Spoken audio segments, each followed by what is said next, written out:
Over to the abstract oral presentations led by Monty Powell and Rana McKay.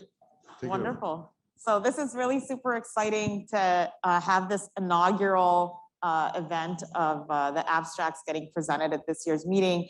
Hopefully you will find this portion of the meeting to be exciting with new data getting presented and updates on existing data. And so we'll just dive right in. We'll start with Dr. Toni Choueiri, who needs no introduction, from the Dana-Farber. Oh, we're going to start with Toni, Dr. Shah. We're going to start with Dr. Shah. Sorry about that. Okay, Amishi Shah from MD Anderson, who's a medical oncologist there, giving an update on CheckMate 9ER. Oh. So I guess you're starting by me. Yeah, that's what I thought. Okay.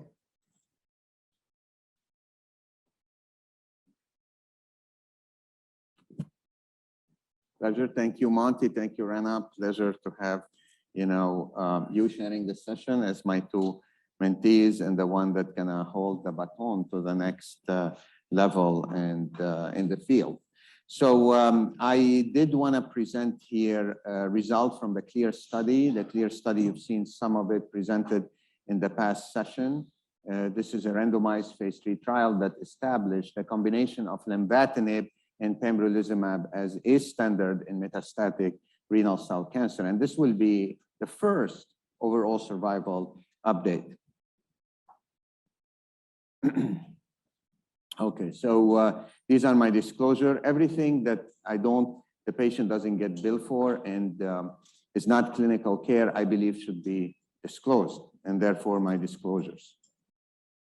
So what is CLEAR study? CLEAR study is a phase 3 study of a 3-arm, including standard of care sunitinib versus pembrolizumab, lenvatinib versus lenvatinib, everolimus. And the study has been presented, has been published and led by Bob Moser, who was here in the previous session. And in the first analysis, the data cutoff of August 21, 2020, we had a median follow-up for overall survival at 26.6 months. We are going to present today additional 7 months of follow-up for a 33.7 months follow-up. As a reminder, the study met triple endpoints of progression-free survival, response rate, and OS, and were the most impressive, at least numerically, in terms of PFS approaching 2 years, and an OS and the response rate of 71% with 16% CR. The hazard ratio for overall survival in the pembro len arm at the analysis as of August 28, 2020 against 26.6 months follow-up was 0.66. Keep that in mind.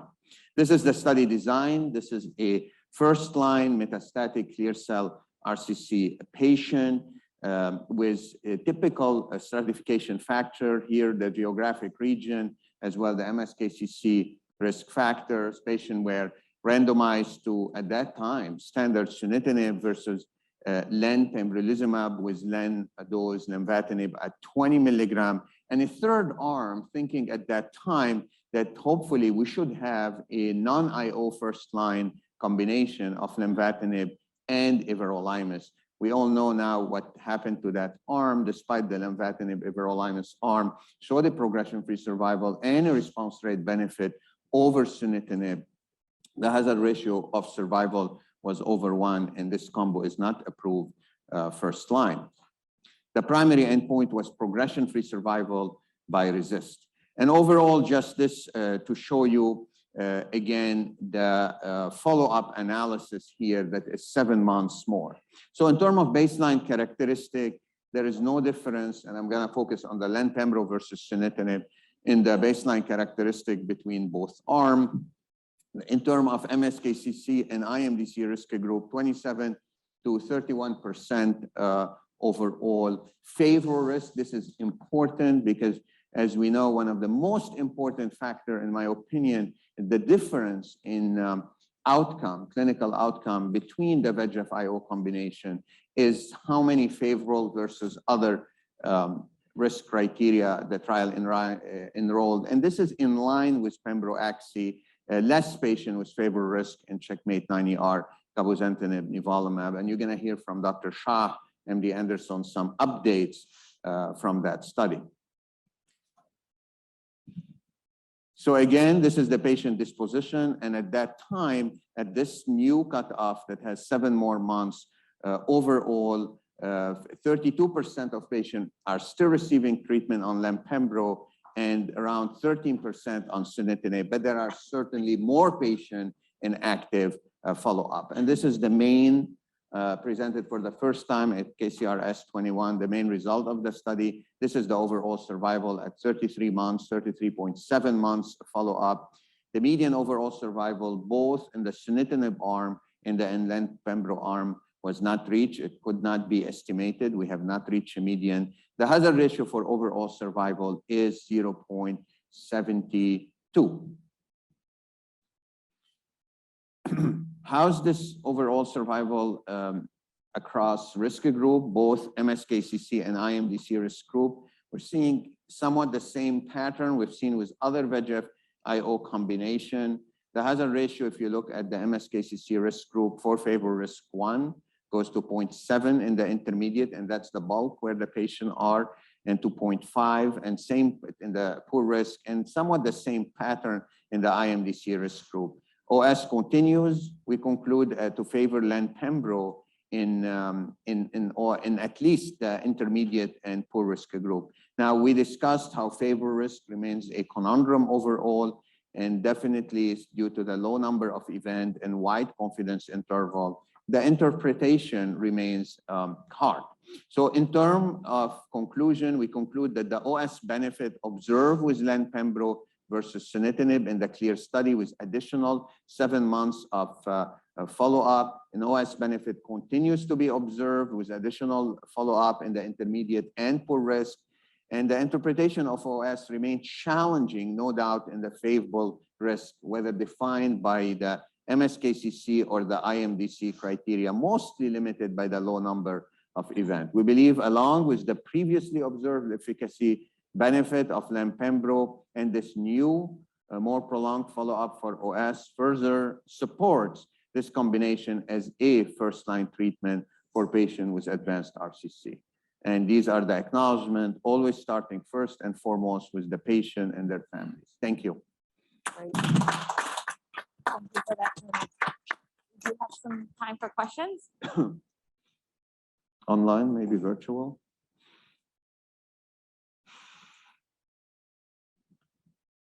That's in the old session. Yeah.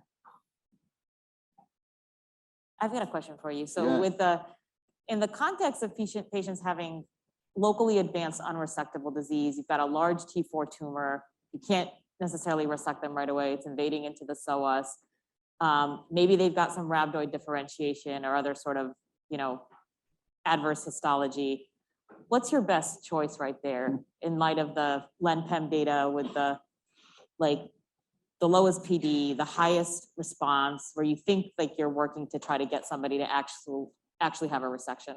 I mean, when I see sarcomatoid and rhabdoid, I want to go with nivo-ipi because the response rate is very high, and we have work here from Dr. Bakuni, why is that and why the sarcomatoid differentiation is different. But let's move that aside a bit. I think you're alluding here that the pembrolizumab is the only combination that showed that high rate of CR and response rate, and perhaps it is the ideal combination to use. And I see a lot of folks already have switched when they want to do VEGF IO, switch their standard of care, their first line to pembrolizumab. And I think that's very reasonable. On the other hand, I would say that that response rate is in a setting of metastatic disease where the favor risk patients are 5 to 10% more than a study like 9ER. So could that be translated into a neoadjuvant-like setting? Maybe not. However, on the other hand, I would say here that if you need to downstage the tumor, you have to look, and this is the best data you have. It's not in the same setting. So a combo of VEGF IO, especially pembrolizumab, is attractive and certainly reasonable. Toni, maybe I'll throw out a question too, and Betsy, maybe you could help comment on this as well. You know, I recall Betsy had mentioned she's using a lot of len pembro first line. You'd mentioned scenarios where it's applicable. What's been your experiences in terms of toxicity, you know, with the 20 milligrams of len in that first line setting? Yeah, I think after how many years, what is Bob, 30, 25, 20 years of TKI, we still don't know what's the dose of any TKI. I would challenge anyone in the room to tell me what's the right starting dose for any patient, because the answer is we don't know. We're still playing with the dose. And fair enough, if you look at the 3-arm, the len combo with everolimus is 18 starting, and the len combo with pembro is 20. And Monty showed, and here we refer about a second-line study with len everolimus, 2 different doses, and the 18 came, I believe, on top of it. Although if you look at the overall result, for overall survival, there is no difference. Right. So I think in a robust patient, you know, I want the response. There is no significant uncontrolled hypertension, which in my practice is actually quite high. I think it's fine to start at 20 and then play around with the dose. Since we have 10 and 4, I think we really can hit this narrow therapeutic index, which exists in each VEGF TKI, you know, easily with lenvatinib. Thank you. All right, we'll move on to our next speaker, Dr. Amishi Shah from MD Anderson, a medical oncologist. She's going to be giving an update on the CheckMate 9ER trial, and she's going to be meeting with us virtually. Hi, everyone. Good morning. My name is Amishi Shah, and I'm an assistant professor of GU Medical Oncology at MD Anderson Cancer Center. I so much wish I could be sitting with all of you in Philadelphia right now. And a huge thanks to the organizing committee for letting me present this work. On behalf of the study investigators, I'm pleased to present this analysis characterizing responders within the CheckMate 9ER trial, assessing nivolumab plus cabozantinib versus sunitinib for the frontline treatment of advanced RCC. Next slide, please.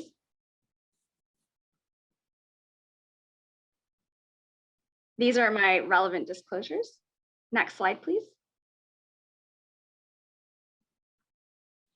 Frontline nivolumab plus cabozantinib is a new standard of care option approved for patients with advanced RCC based on the demonstrated superiority over sunitinib in the primary disclosure of the phase 3 CheckMate 9ER trial. Improved PFS, OS, and response with nivo-cabo were maintained after extended minimum follow-up as summarized in this table.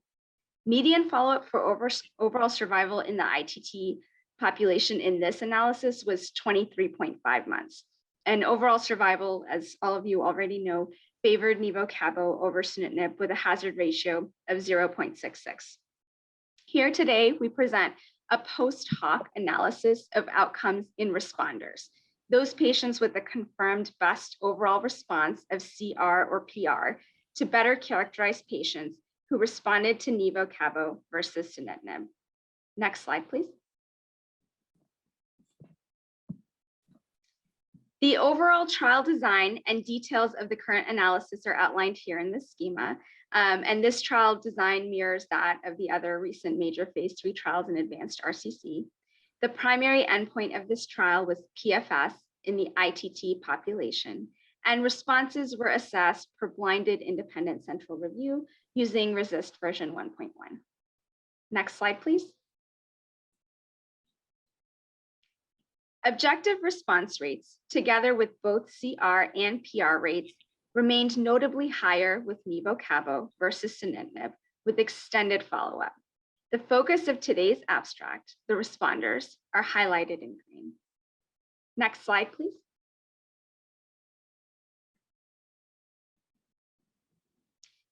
Baseline characteristics in the ITT population and in the responder subgroups are summarized here. There were a few differences of note, although we acknowledge that these numbers are all quite small and this is not appropriately powered to draw any definitive conclusions. In general, more responders in both arms had IMDC favorable risk disease, and the tumor burden was lower relative to the ITT population, trends that were more pronounced with sunitinib than with nivo-cabo. PD-L1 expression was numerically similar in the responder and ITT populations, as well as balanced between the CR and PR subgroups. The majority of responses were seen in patients with lung and lymph node mets in both arms. However, of note, 17% of the CR patients on nivo-cabo did have bone metastasis. Next slide, please. This slide covers disposition and dose intensity. More responders remained on therapy with nivo-cabo versus sunitinib, and the reasons for discontinuation are detailed here. Of the CR patient subgroup, only 3% of patients on the nivo-cabo arm have discontinued due to disease progression, as compared to 36% of patients on the sunitinib arm. Dose reductions were not permitted for nivo, but were permitted for cabo and sunitinib. Dose delays were allowed for all. Importantly, patients achieved both CRs and PRs with nivo-cabo across a range of relative dose intensities. The majority of responders required dose reduction of TKI in both arms. In the CR subgroup, 73% of patients in the nivo-cabo arm had dose reductions on cabo as deemed appropriate in the clinical context. Conversely, the vast majority of CRs seen in the sunitinib group were seen at full dose intensity. Next slide, please. Median time to response was shorter and more responses were durable with nivo-cabo versus sunitinib across responder subgroups. Next slide, please. A waterfall plot depicting best change from baseline in target lesion tumor burden amongst all responders is shown here. More patients achieved a greater depth of response with nivo-cabo versus sunitinib. Next slide, please.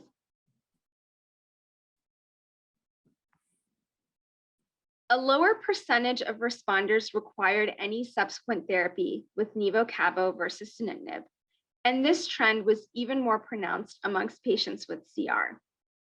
Of responders with subsequent systemic therapy in the sunitinib arm, most, in fact, nearly all, received a checkpoint inhibitor-based regimen. Next slide, please. An overall safety summary is presented here with a tornado plot of any grade treatment-related adverse events occurring in greater than 20% of responders in either arm. The incidence of grade 3 and 4 treatment-related adverse events was similar in both arms. No grade 5 events were reported, and no new safety signals emerged amongst responders relative to the overall treated population. Next slide, please. In summary, objective response, CR and PR rates were all approximately doubled with nivo-cabo versus sunitinib after extended follow-up. Responses were deeper, median time to CR or PR was shorter, and both CRs and PRs were more durable with nivo-cabo than with sunitinib. Meaningful response outcomes were observed regardless of appropriate dose modifications with cabo, and more responders remained on therapy with nivo-cabo versus sunitinib.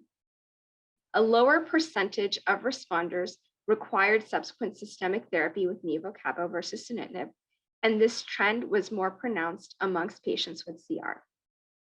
Grade 3 and 4 treatment-related adverse events in responders occurred at similar frequencies in both arms. These results continue to support nivo-cabo as a frontline IO TKI standard of care treatment option for patients with advanced RCC. Next slide, please. I would like to acknowledge the contributions of the groups and individuals listed here, with special thanks to the patients and their families for making this study possible. Wishing you all a wonderful conference and safe travels. Wish I was back there in my old stomping grounds in Philly with you. And thank you all very much for your time.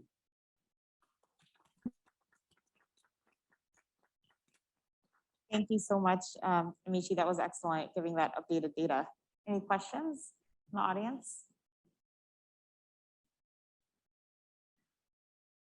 Sounds like Tom Powles wants to ask a question. And he's raising his hand, but on Zoom, you don't do that. That's very polite. I actually brought my hand down, but I'm happy to ask the question. It was actually to Toni, but it applies to Amishi as well. There seems to be a drift in the hazard ratios for overall survival with the VEGF TKIs. The first result we got was 0.53 with Axi Pembro, and the most recent was 0.73. We've now seen a 0.72 from Len Pen that's come down a bit also. Is there a clear reason why these are drifting down? And is that occurring also with Ipi-Nivo? I'll be happy to see what Dr. Shah thinks too. I think there could be multiple reasons. We do not know for sure, but at least to me, I think ipilimumab and CTLA-4 is a very important and necessary target in renal cell cancer. No doubt. This is something that gives you between 10 and 15% durable CR. And with 5 years, Dr. Moser just presented, and before him, Dr. Albigez, 5 years minimum follow-up at the last ESMO meeting. The hazard ratio stays strong at 0.6, where here, with each meeting, each presentation, VEGF-IO goes up by 0.5. I think perhaps the responses, or even the stable diseases are stable, and the responses are not as durable as we think. And of course, subsequent therapies had to do something with it, although in the Nivo-Ipi, era, TKI should have been easily administered at second line. That's what I think overall. Dr. Shah? I would agree 100%. I think, not necessarily all IO is created equal. One of the big, of course, questions with all these emerging IO TKI therapies was what will be happening at that 5-year mark? Are we going to see that same tail of the curve? Are we going to see the, near 90% of patients maintaining a CR as we saw in CheckMate 214. Now, I know Dr. Plimek and other groups have done very, very nice work on how depth of response with IO TKI does matter. But I think as we see these IO TKI combinations mature, we may not quite hang on to that same, because I agree that the ipilimumab really adds something possibly to durability. But going back to kind of all the other work that's been presented today, I think the biomarkers are going to be a key piece of this story to really help us explain some of this. When we look at the landmark analysis for the study arms for these trials all look pretty good. Is it possible that 214, because it was the first trial, fewer patients got access to subsequent immune therapy in that trial, and actually it's that the control arms with time, as time goes by, are performing better and better, which is diluting the control arm rather than the contribution of CTLA-4? Is that a possibility? I personally do not think so. I think it is in large part the CTLA-4.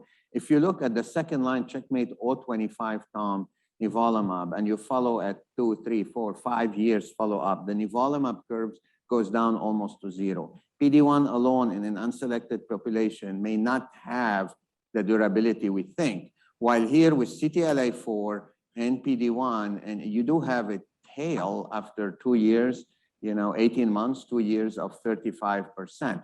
Now, it's also possible that the first line setting is different than a previously treated patient with TKI. That's also possible, but you cannot deny some contribution from the CTLA-4. There is a, Dr. McKay? Yeah.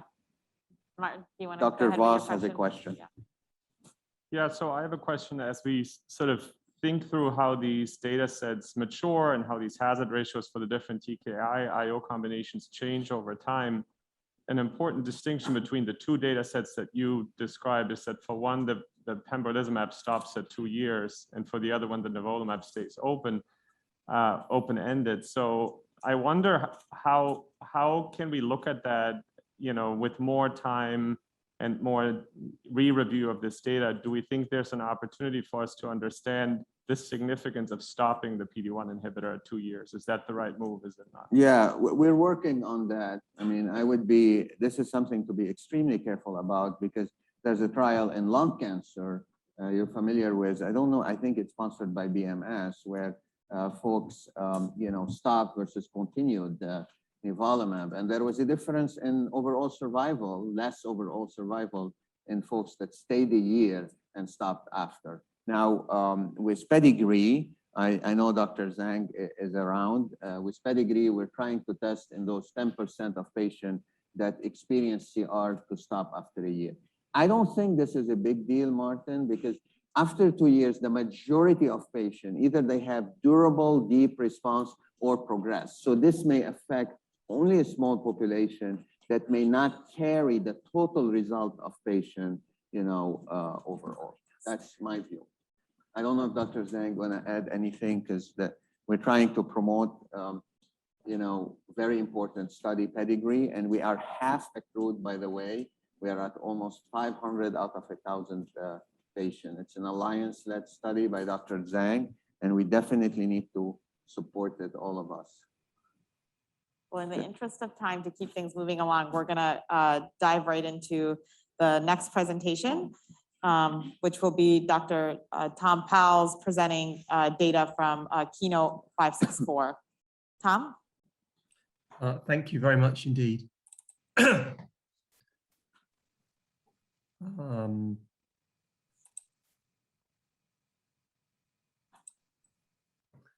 Is that cool? Can you see me and hear me?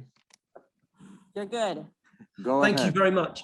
Listen, thanks so much for asking me to do this. I'm going to give a summary of the data that you've seen. Some of the data will have been from ESMO, that's the PRO data, and then there was the plenary session at ASCO, which was the efficacy data for this randomized trial. I have a number of conflicts of interest.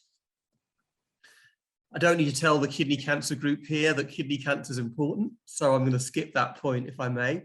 I think it's fair to say nephrectomy is the standard of care, and I think that it's also fair to say that VEGF targeted therapy has not shown consistent benefits in the adjuvant setting. For me, there's the lack of any signal towards OS, in the OS curves never going apart is relevant. I think the biology for VEGF targeted therapy is different from immune therapy, and I think that's relevant too. And I think the SOURCE trial and the ASSURE trial, which showed no PFS signal, contradict that in the STAC trial with the meta-analysis.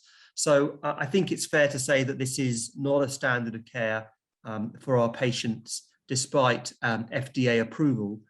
I think it's also fair to say that we're still struggling in this environment with half patients experiencing disease recurrence. And so the 564 study is a randomized phase 3 double-blind multi-center trial of pembrolizumab versus placebo after nephrectomy in participants with intermediate and high-risk RCC.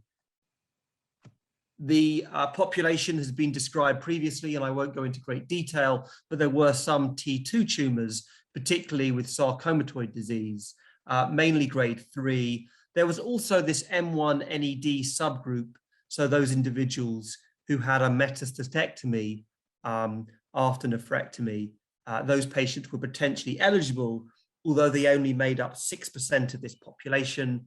Disease-free survival was the primary endpoint of the trial. I'm not going to go into too much detail around the stats, but there was a final analysis which was planned. The trial enrolled 990 patients for a target hazard ratio of 0.67, but after 265 events and after a minimum follow-up of 15 months, there was an interim analysis. And this interim analysis was positive, which makes the trial positive, and therefore this was the final analysis of the study. Clearly, we hope to see future data cuts in the future. I'm going to present the results of those now. There was a balance in the patient's characteristics. I draw your attention to 3 issues. Number 1, as I said before, 6% M1 NED. Number 2, 10% sarcomatoid features. And number 3, PD-L1 status positive in 73% of patients. This is a CPS scoring system, so you can't make cross-trial comparisons with other methods, but it might be higher in this setting than the metastatic setting. And I'm happy to have that debate. Here, the hazard ratio of 0.68 is statistically significant. There's a great deal of censoring after that 24-month time point, which is why I feel it's not very helpful to look beyond there. I hope future analysis will show these curves go apart and stay apart. This is obviously encouraging data. And the forest plot shows that all of the points are on the left-hand side of the hazard ratio of 1 favoring pembrolizumab, and that includes issues like PD-L1 status and the disease category and sarcomatoid status. The overall survival, in my opinion, is important, and the ESMO Guidelines Committee met recently and gave a recommendation on this. And I think this is differentiating from my perspective because these curves do, at an early point, seem to be going apart. Now, clearly, we hope they go apart further and stay apart. But this is giving us an indicator that the biology of immune checkpoint inhibitors is consistent with the possibility of achieving a survival advantage.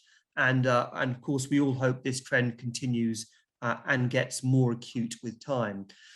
So this important preliminary analysis is, in my opinion, influential, as are the grade 3 to 5 adverse events. And you can see here that it's 32% versus 17%, which is manageable.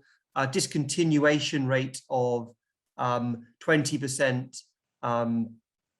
And you can see here leading to death, treatment-related adverse events leading to death at 0%. This is I think it's a tornado plot of these adverse event profiles. You can see adverse events occurring with placebo as well. I'm not going to give a long lecture today on how we measure adverse events, but I think there may be better ways of doing it. The same also applies for patient-reported outcomes. I don't think we've developed the perfect system, but these two used here, KFSI, DRS, and the EORTC questionnaires are probably, well, the validated questionnaires that we have. This is an outline of how we use them. Overall, you can see here the figure on the right-hand side. The dotted lines are those scores or those levels that are thought to be clinically meaningful. And you can see that neither pembro nor placebo are associated with a drop that's either significantly different from one another or clinically meaningful in that respect. There's no doubt that pembrolizumab does affect quality of life. We know it's associated with adverse events. And clearly there's a difference between coming to hospital every 3 weeks, but it doesn't seem on the whole to be having a big impact. And indeed, when we look at subsets, you can see the green bars are probably slightly more prominent than the red bars. But again, with the QLQ-C30 questionnaire, these don't seem to be clinically meaningful to a great degree. These are slightly different way of looking at them. Key issues around fatigue.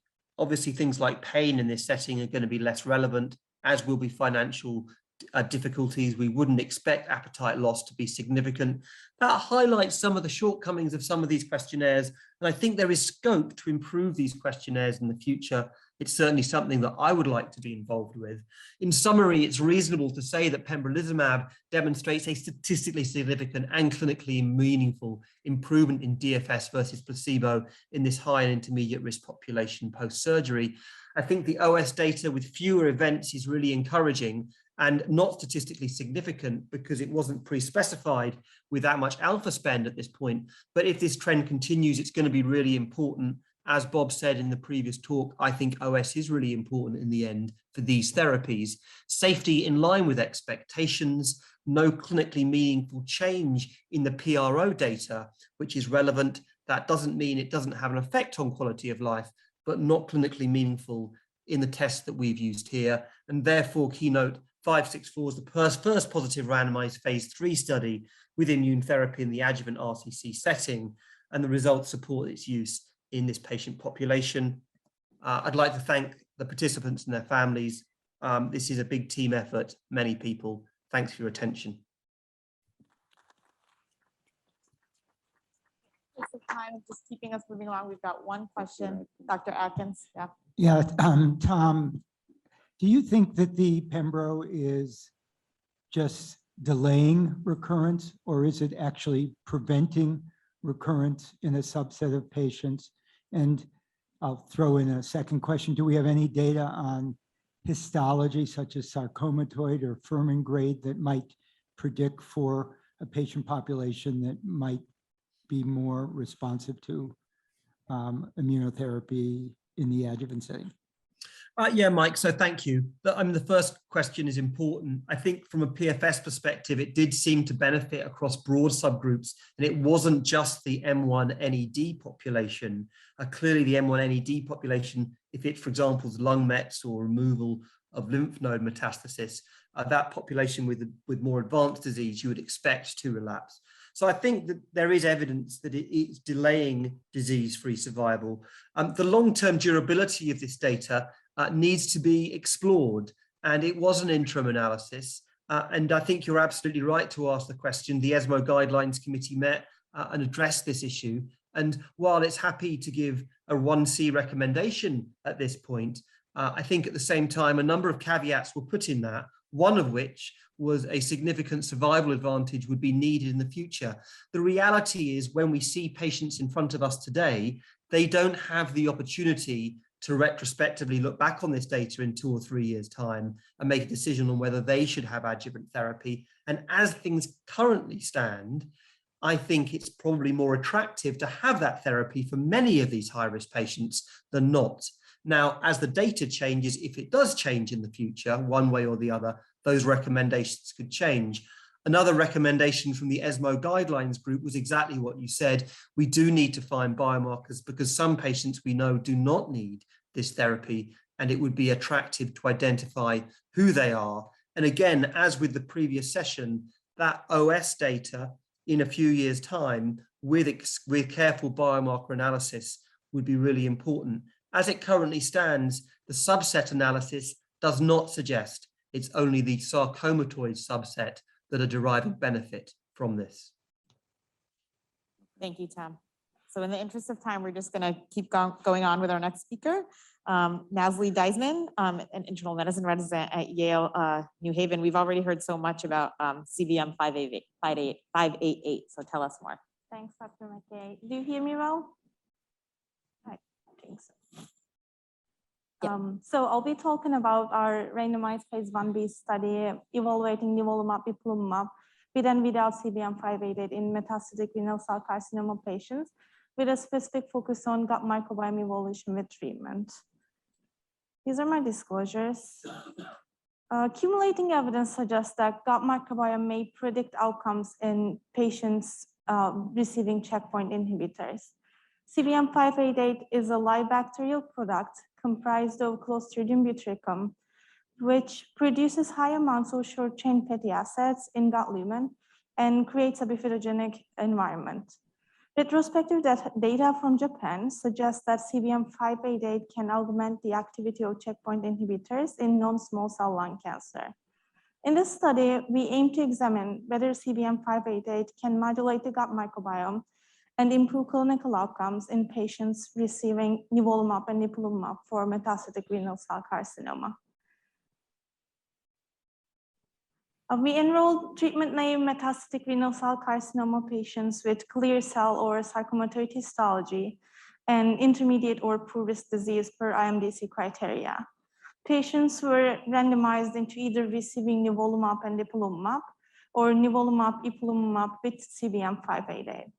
CVM 588 was supplied as an 80 milligrams sachet, and patients were instructed to mix the contents into an 8-ounce glass of water and consume the slurry 2 times a day.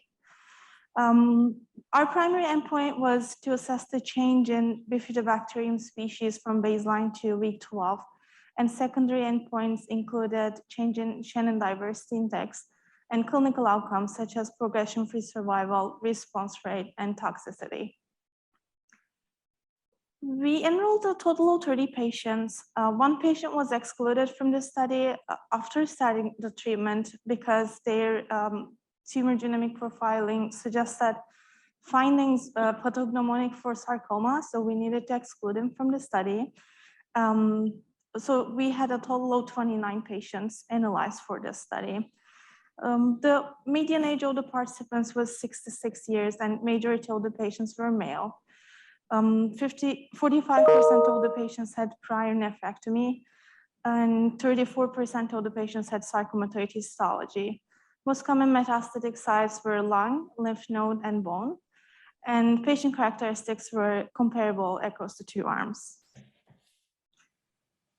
We did not observe an increase in the abundance of bifidobacterium species from baseline to week 12 in either nivolumab, ipilimumab, or nivolumab, ipilimumab, and CVM arm. However, we did observe a trend towards an increase in bifidobacterium species in patients who received nivolumab, ipilimumab, CBM588, and responded to treatment. In terms of clinical outcomes, objective response rate was 58% in nivolumab, ipilimumab, and CBM588 arm, and 20% in the nivolumab, ipilimumab arm. A reduction in the tumor target lesions was seen in the 74% of the patients who received nivolumab, ipilimumab with CBM588, and 50% of the patients who received nivolumab and ipilimumab alone. Progression-free survival was statistically significantly prolonged in nivolumab, ipilimumab, and CBM588 arm.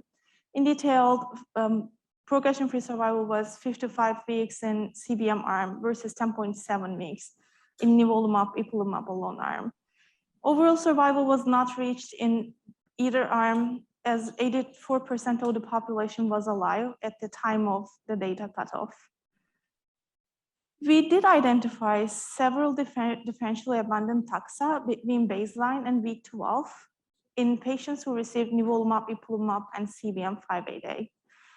Especially the changes in the taxa that belongs to Bacteroidacea and Desulfovibrinacea had shown us findings suggesting response-specific changes in gut microbiome profile. In detail, when we look at family level, we observed increases in the abundances of Bacteroidacea species and decrease in the abundances of Desulfovibrinacea species in patients who received nivolumab, ipilimumab, and CBM588. When we look at the species level, we observed that the increase in the Bacteroidacea species was mainly driven by the increase in patients who did not respond to treatment with nivolumab, ipilimumab, and CBM588. In addition, the decrease in the Desulfovibrinacea species was mainly driven by the decrease in these subspecies in patients who responded to treatment with CBM588. These findings are in alignment with the literature. We know that Bacteroidea species have several associations with higher rates of toxicities and worse survival outcomes and response rates in patients who received immune checkpoint blockers. And the sulfofibrio species are associated with a reduction in short-chain fatty acids, and they have been shown in higher abundances in patients with several different cancers. For discussion, this is the first randomized study to prospectively evaluate a live bacterial product in combination with checkpoint inhibitors. We identified higher levels of bifidobacterium species in only patients who responded to nivolumab, ipilimumab, and CBM588. In terms of clinical outcomes, the addition of CBM588 to nivolumab, ipilimumab improved response rate, progression-free survival compared to nivolumab and ipilimumab. And we observed distinct trends in microbial communities between responders and non-responders in especially the nivolumab, ipilimumab, and CBM588 arm. We are performing further studies to evaluate the global functional gut microbiome and pathways, metabolic pathways by metatranscriptomic profiling, and we're looking at serum cytokine analysis too.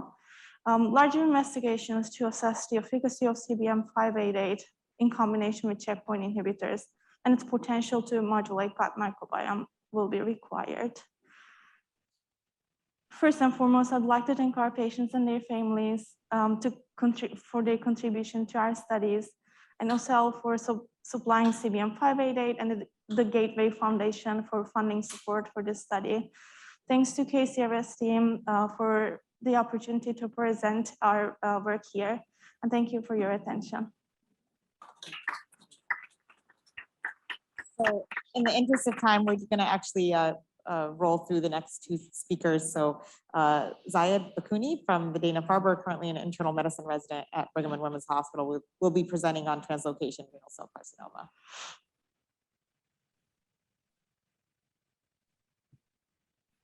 All right, can you hear me? Okay, great.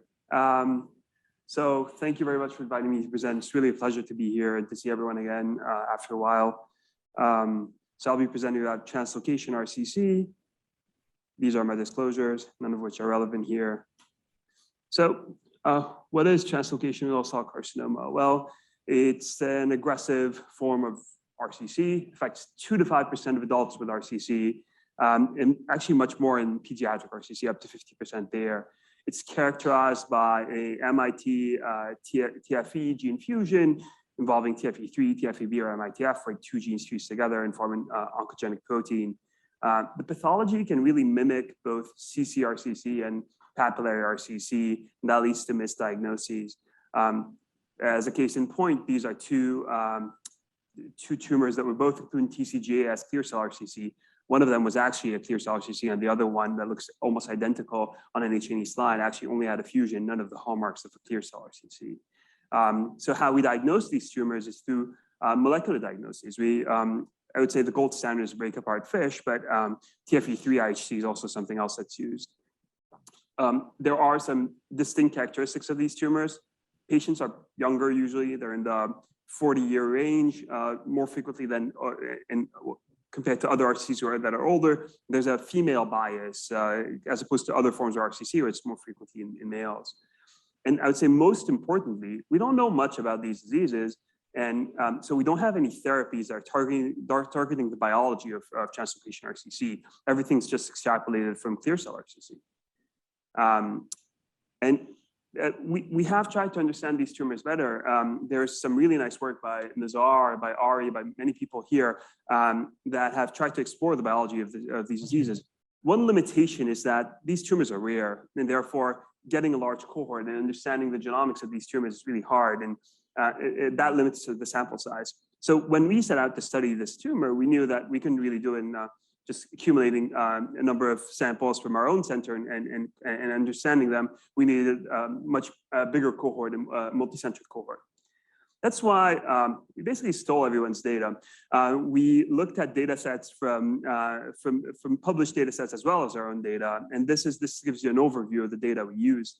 We had data from the MSK study by Ari, and all data from the TCGA, data from the IM-Motion 151 trial, the correlatives there, as well as a number of other studies, including PCOG. And then for each of these, we had different data types, right? Exome, genome, panel-based sequencing, and RNA. And then for each of these, we identified the TRCCs. Some of them were identified as part of the study. Some of them were identified post-hoc. And the reason we could identify them post-hoc is when you have the fusion, you can actually know that they're TRCCs because that's the pathognomonic definition of the tumor.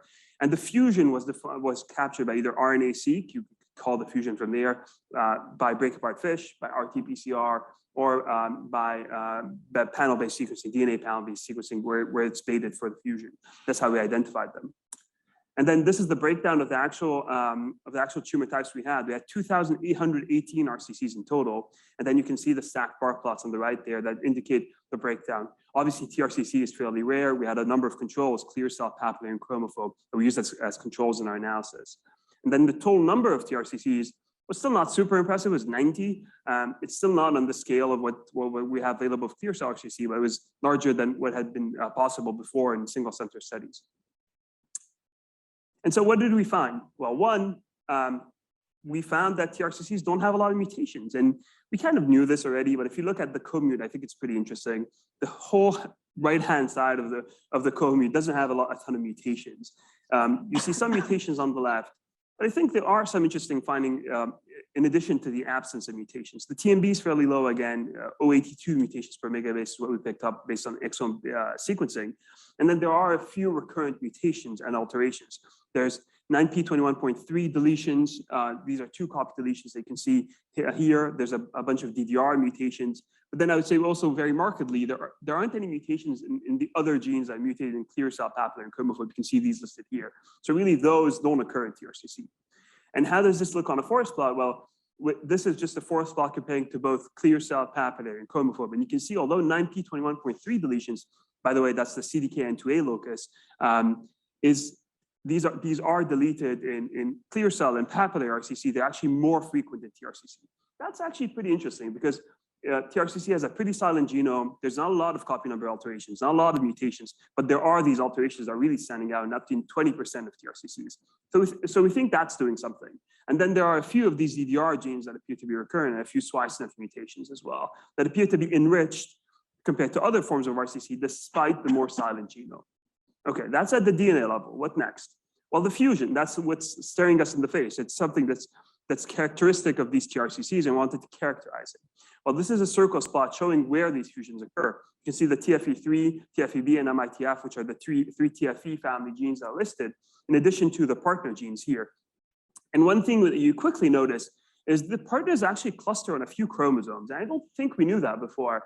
They cluster on chromosome 1, 17, and X.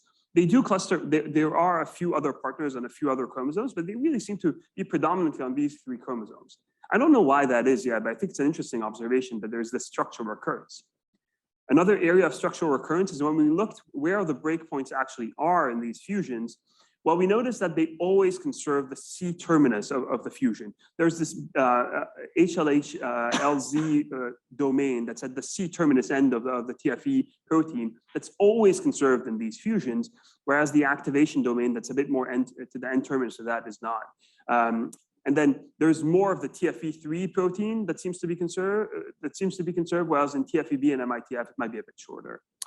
And then the final thing, and very interesting piece of data, is that with these TFE3 fusions, we've often thought of them as just activating TFE3 and overexpression of TFE3 driving the oncogenesis of these tumors. But actually, there's some recurrence in the partners as well. The partners seem to be predominantly related to RNA processing and RNA splicing. And so that suggests that the partner is also doing something in these fusions, and that I think it merits further investigation too. So then, okay, we have this fusion that's recurrent, that's occurring, that's in all these tumors. What is it doing at the transcriptional level? So in order to investigate that, we took 293 T cells and then overexpressed 4 fusions there, 4 of the most common fusions, TFE3 fusion. And then we did RNA-seq and derived a fusion-specific transcriptional signature. We then used that fusion signature to cluster different data sets of RCC, and we're able to show that TRCCs can cluster separately based on that fusion itself, based on that fusion-derived signature. So that basically shows that the transcriptional program of TRCC is driven by the fusion. And that might be evident, but I think that's pretty interesting that we're able to show that the transcriptional program is driven by the fusion itself. And then we asked, okay, well, the transcriptional program is driven by the fusion, but what does it do? What is it characterized by? This heat map is showing that. Briefly, you see the TRCCs on the left-hand side. 1, they're pretty different from everything else, which is interesting. And 2, it's characterized by activation of a few different pathways. 1, there's an increase in known MITF targets, which I don't think is surprising. But other things are interesting. Lysosomal-related genes seem to be upregulated. The mTOR pathways are upregulated, and then the NRF2 pathway. I wanted to dig in a bit more into this NRF2 pathway. NRF2 is activated in a number of different cancers, say most markedly in lung cancer or KEAP1 altered lung cancers. And in many other tumors, the activation of this pathway is through mutations in the pathway. In TRCC, which you can see on the right-hand side of this plot, there's actually no mutations within the pathway. So the activation doesn't seem to be like, oh, there's an NRF2 amplification or there's a KEAP1 mutation. And it's actually pretty high. It's higher than other forms of RCC, including those that have alterations, genomic alterations in this pathway. So what we did to try to query why is there this NRF2 activation, we went back to these cell lines where we overexpressed the fusion, and we found that the cell lines that overexpressed the fusion had upregulation of the NRF2 signature. Potentially, therefore, the fusion itself is driving the NRF2 upregulation, not as opposed to like a genomic mutation within the pathway.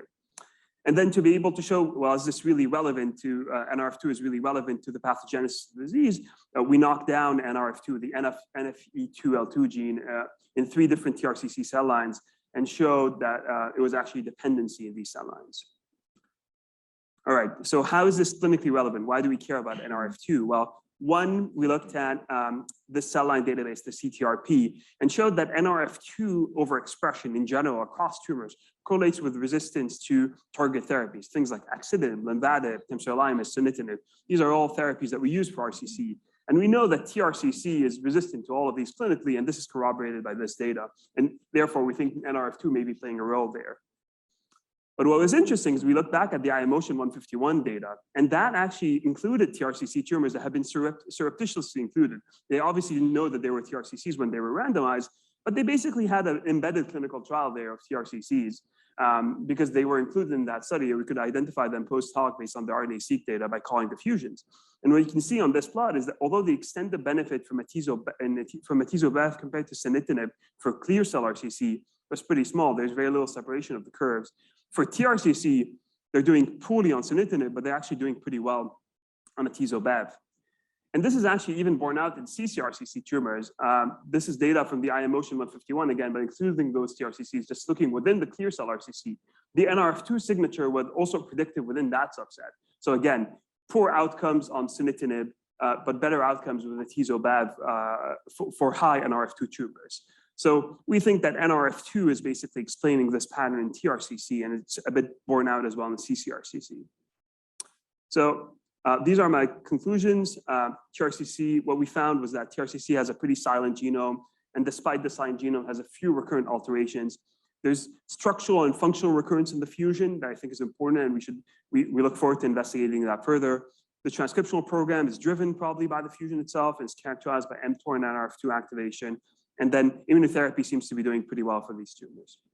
I'd like to acknowledge my mentors here, Srini, Toni, and Ali Van Allen, and please also, and everyone else who worked with me on this project. It's been really a very fun experience. Please check out our preprint. Thank you. One question. Go ahead, Dr. Singh. Ziad, great presentation. Just to give you some background on this, the NRF2 story is really interesting, and you connect it with response to immune checkpoint inhibitors, but obviously atezo-bev is not an FDA-approved therapy. So what we did was, and this is an abstract and it's going to go to ASCO-GU, but in general, doesn't look like in the clinic. I mean, our experiences with treating translocation RCC is that they do not respond to nivo-ipi or other combinations of PD-1, the approved ones, that we use in the clinic. So the response rate is really low, and I don't understand how, why. And this is an important question. What you find there from the NRF2 story and linking it, testing it in the emotion 151, it doesn't really in the clinic translate to benefit to these patients. So I have gone away from treating patients with nivo-ipi who have translocation RCC in the clinic, but I'm treating them with TKIs like cabozantinib. I think that's a provocative point, and I think it's very interesting. In our hands, for the iMotion 151 data, it looked pretty good, and they were randomized. We had another cohort that was retrospective. We had a 25%, I think, response rate in a retrospective cohort that I didn't have time to show here as well. This was from the IMDC and at Dana-Farber. So yeah, I don't really understand the differences in data. There was also some data from, I believe, Gabriel Malouf from a few years back from JITC also suggesting that there were some responses in TRCC. I think the point may be more nuanced. I don't think they're hyper responsive to immune checkpoint inhibitors by any stretch. I don't think they're more responsive than clear cell. But I think on the whole, what I would suggest based on the data I've seen in this space is that they're probably, immune checkpoint inhibitor-based combinations are probably our best shot right now at TRCC. I think there's definitely, we need more disease target therapies going forward, but I believe based on the agents available, it's probably our best option. Again, I agree with you that not amazing responses either. There has been responses to cabozantinib published. And one of the preclinical rationale is mRNA format that is overexpressed, very preclinical cell line in translocation as well in ASPS, which shares a lot of commonality with translocation, RCC. Okay, moving on. Our last and final speaker is Laura Strunsky from the Dana-Farber. She's a research fellow who's going to present on the generation of a in vivo CRISPR-Cas9 based clear cell RCC model. Great, so thanks so much to the organizers for the opportunity to present this work, where hopefully we can develop a mouse model in Cas9 expressing mice and using AAV to deliver sgRNAs to knock out CCRCC specific tumor suppressor genes to hopefully address some of these really interesting clinical questions in the preclinical space. And just before I start, I'll say this is a very collaborative project, and in particular wouldn't be possible without the support and hard work of both Marston Linehan and Laura Schmidt at the NCI. So we started with some very lofty goals for the development of our CCRCC model and some guiding principles that we really wanted to incorporate. So in particular, the ability to target multiple multiple genes and to rapidly test multiple combinations, which is not possible with transgenic models alone. And in particular, to really incorporate CCRCC tumor suppressors that are so commonly mutated in human patients. We also wanted to develop these models in immunocompetent and pure background mice to enable us to model immunotherapy response and resistance, as well as generate syngeneic cell lines to help speed up these preclinical studies. In this model, we induce the disease in a single kidney. This limits morbidity and allows a longer time for the tumors to evolve within the animal, and also allows animal matched controls. Again, this is in contrast with some of the transgenic models. And finally, we're inducing these alterations in somatic adult tissues, much like the human disease. So this model was first inspired by work from Feng Zhang's lab and the development of this inducible Cas9 mouse, where Cas9 and GFP are knocked into the ROSA 26 locus, and upstream there's a stop codon that's flanked by LOXP sites. And so with tissue-specific or non-specific CRE, we can turn on Cas9 in any tissue in the mouse, and this allows us to tune where our knockouts happen. And so I'll just run through some of the process of making this model. So one thing that was so important to us was to really select CCRCC specific tumor suppressors.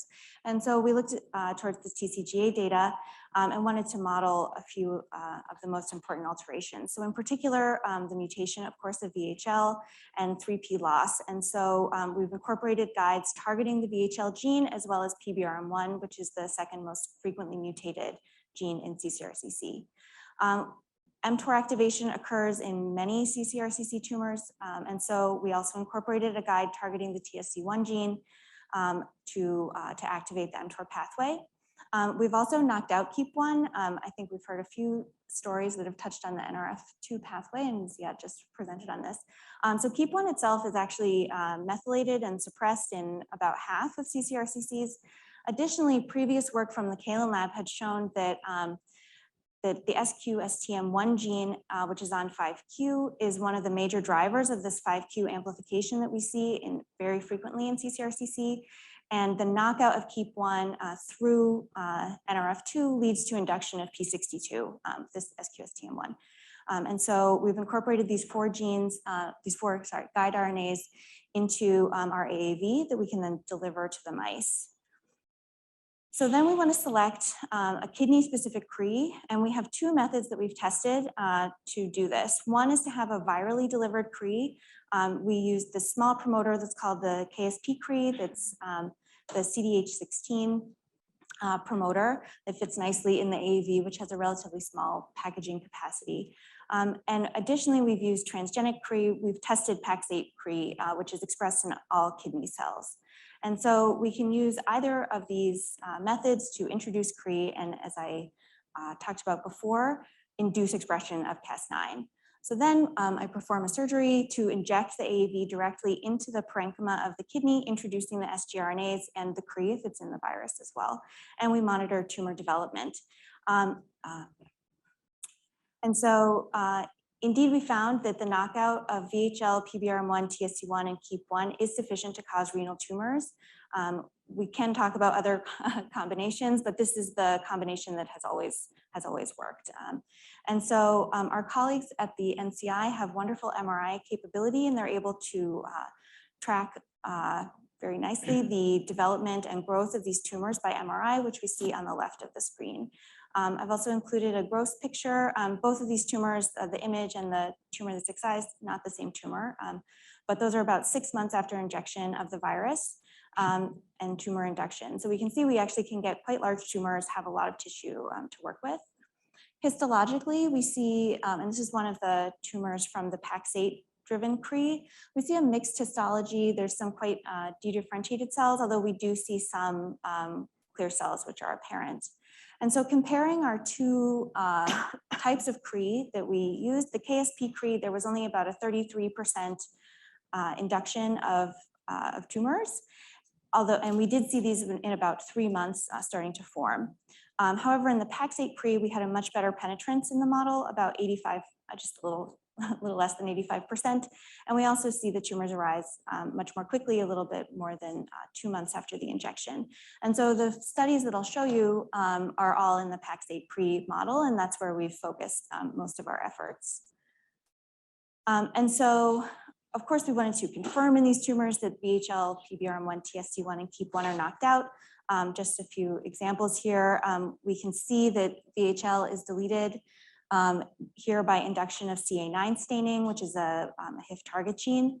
There's no great reagents for detection of VHL or HIF2 actually in mice. So if anyone has any leads on those, that would be really helpful.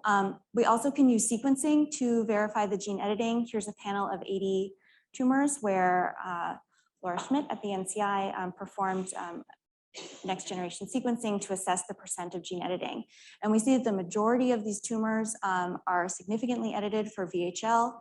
KEAP1 and TSC1 are also usually highly edited, so they've been knocked out. We see much more variability in knockout of the PBRM1 gene. This may be reflective of the biology. Perhaps there's not as much selective pressure for PBRM1 loss, or perhaps the guide's not as good.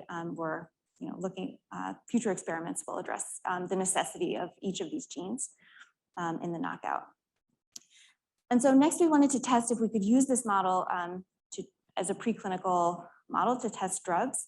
And we started with one of the standard of care treatments, which is of course VEGFR inhibition using axitinib. And we see in mice treated with axitinib that there's a stasis of the tumor growth and a significant reduction in the growth rate compared with vehicle-treated controls. And so then we went on in an extremely ambitious and labor-intensive study that was performed at the NCI, this 8-arm study testing HIF2 alpha inhibition with PT2399, the tool compound that's analogous to belzutifan, as well as immune checkpoint blockade targeting anti-PD-1. This is the pembro equivalent that was given to us by Merck, or anti-CTLA-4, which is one of the common antibodies that's used in the mouse. And so each of these the 2-way combinations as well as the 3-way combination. And so somewhat disappointingly, but there's a lot left to be done here. There's a lot left to be done in characterizing these tumors and these responses. So first I'll point out that we don't see very much activity of the HIF2 inhibitor, PT2399. However, we certainly know that there's a lot of heterogeneity in how patients respond. And so perhaps we're modeling a HIF2 independent model here is what it would seem. Looking at the immune checkpoint blockade responses, we see some activity in the groups that received anti-CTLA-4, although there is, again, a lot of heterogeneity in the amount of the response. So there's a lot of work left to be done. In particular, in this drug study, we're doing a lot of biomarker analysis to assess the drug efficacy and exposure, as well as validating the gene inactivation. Various stains, this list is somewhat longer, but looking at things like cyclin D suppression as a marker of the HIF inhibitor activity, changes in vascular density, as well as T cell populations, also doing qPCR just to look at the suppression of HIF2 target genes. And in collaboration with Merck, we'll be doing PK analysis to make sure that there really was adequate exposure to PT2399. In experiments that are underway now, we're testing the necessity of each of the genes except for VHL in in the knockout and in tumor induction. We do wonder in particular if the TSC1 knockout is driving the tumors away from HIF2 dependence. It's known that TSC and activation of mTOR is a very strong driver, and this may be biasing us away. So we'll test also if we get tumors without TSC1 knockout, if those tumors are more sensitive to the HIF inhibitor. We're also, as I mentioned, the PAX8-CRE is expressed in all kidney cells, and so we'd like to tune perhaps to capture the cell of origin, which is thought to be in the proximal tubule. And so there's experiments underway using proximal tubule specific CRE to drive tumor formation. We're also over the next few months and in some more collaborations, we'll be performing single cell RNA sequencing. We're going to start with the tumor cells to get some idea of the clonal heterogeneity, as well as hopefully address the cell of origin question. But we are, of course, also very interested to look at the immune infiltrates, see how this correlates with the wonderful work from David Braun and Kathy Wu. And finally, there is a lot of effort going on to generate these syngeneic cell lines and tumor lines to help to be more easily disseminated to the community and be able to manipulate the tumors ex vivo and reimplant. And this will really enable us to do many more other studies in the future. And so again, this is a very collaborative group, mostly supported in large part by this U01 grant to DFHCC and the NCI. And in particular, thanks again to Laura Schmidt and also to Wenhua Gao, who was a previous postdoc in the Kalin lab who had initiated this work. Thanks very much. So much.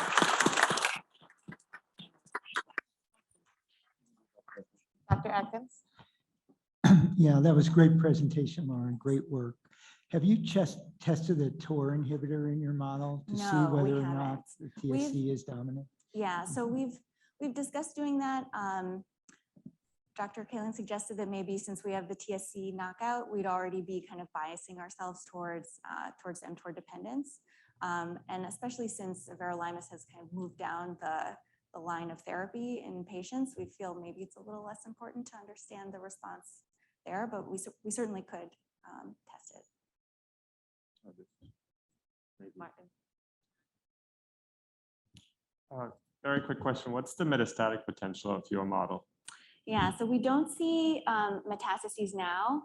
I do think some of the genes that were highlighted yesterday, that seemed like there were some things we could test knocking out. For example, maybe incorporating p53, although that's not as frequently mutated in human patients, but incorporating other genes that could perhaps push to metastasis. Also, as we develop the cell line models, we could imagine doing the cardiac injection and enriching for cell populations that will metastasize throughout the body. But we don't see metastasis at this point. Great. And we'll take one virtual question from Billy Kim. Do we know if the HIF2 inhibitor assesses the mouse HIF2 alpha ARNT interface like it does in human homologs? As far as I know, it does.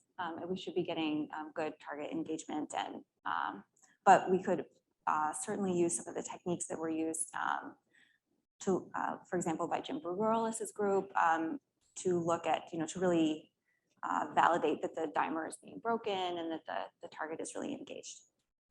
Great. Well, that concludes our morning session. We're running about 30 minutes behind. We'll be back at 1:30.